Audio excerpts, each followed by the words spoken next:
welcome to the Speeding Bulletin report for all the Superman news for the week December 14 to December 20, 2007. My name is Steve Younis from supermanhomepage.com, and as always we'll begin with movie news. Now, there isn't much in the way of movie news except for in the way of Justice League The New Frontier animated movie coming to DVD. Warner Brothers sent across 4 new images from Justice League The New Frontier earlier in the week, before IGN.com posted the official trailer online in both Windows Media Video and QuickTime formats.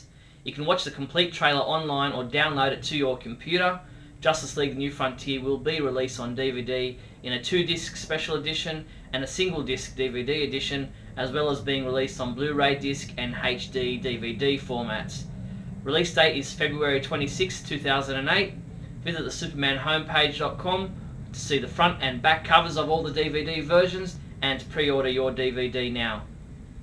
In TV news this week, the 9th episode of Season 7 of Smallville aired in the US earlier this week.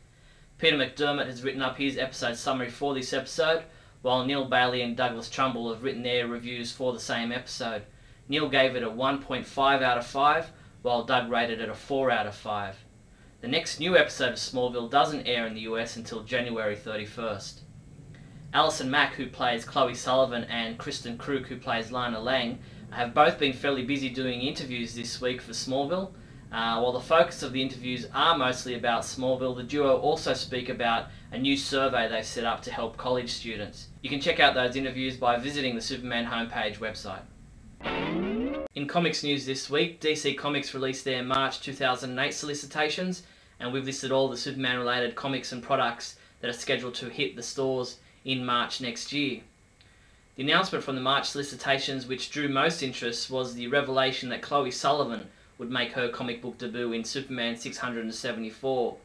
We'd heard about DC Comics securing the rights to Chloe Sullivan way back in the show's 3rd season, but now finally DC are about to unveil Chloe's debut in the Superman comics scheduled to be released in March next year.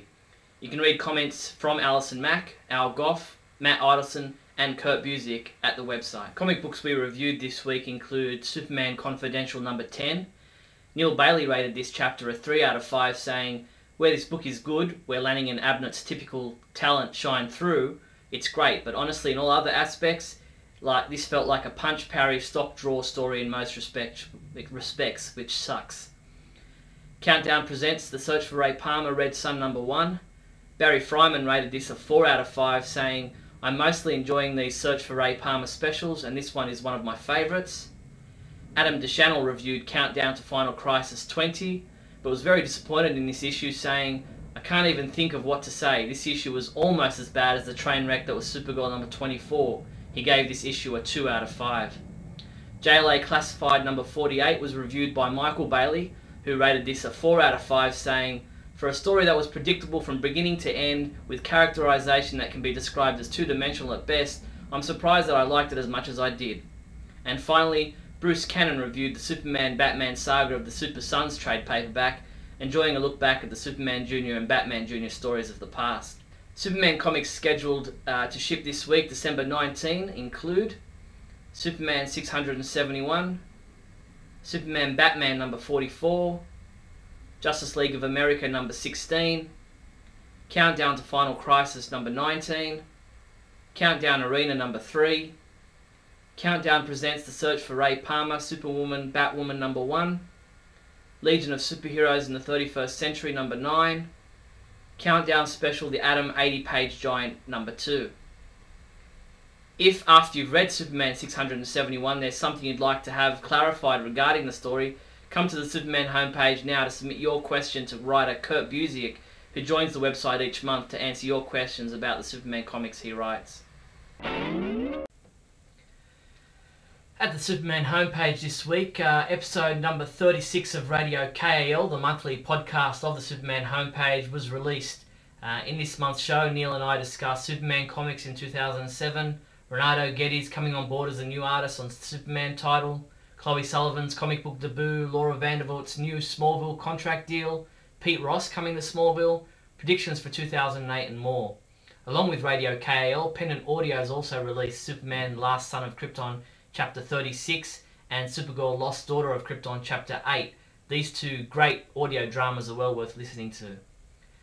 The retro reviews continue at the Superman homepage with the 1940s Superman radio series. James Lance this time reviews the last of the Clipper ships, which sees Clark and Jimmy sailing around the world aboard the Clara M. It's an old sailing ship which is apparently haunted by a whistling ghost. Lastly, Newsarama.com reports that the Superman and Superboy legal battle between the Siegel family and Warner Brothers DC Comics now has a May 13, 2008 start date. That's when the trial will begin. It's a very complicated issue, but there are links to a number of articles on the website that will help explain it all if you're interested in finding out more about that ongoing battle. That's all the Superman related news for the week December 14th to December 20th, 2007. On behalf of all the crew at the Superman homepage, I'd like to wish you all a happy and safe holiday season and a very Merry Christmas. Hello, everyone. This is Superman, bringing you best wishes for a very Merry Christmas from Lois Lane, Perry White, Jimmy Olsen, and myself.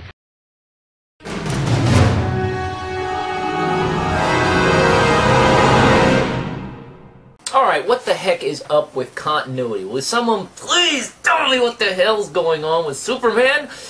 I just read Superman Confidential recently, and Superman's shirt is blowing into pieces as Omega beams hit him, even though it's supposed to be Silver Age garments. And we have a Kandor that's a lunar colony that doesn't have Kryptonians in it, and we've got the Byrne history still there, just with a few different things changed, but they won't tell us what it is.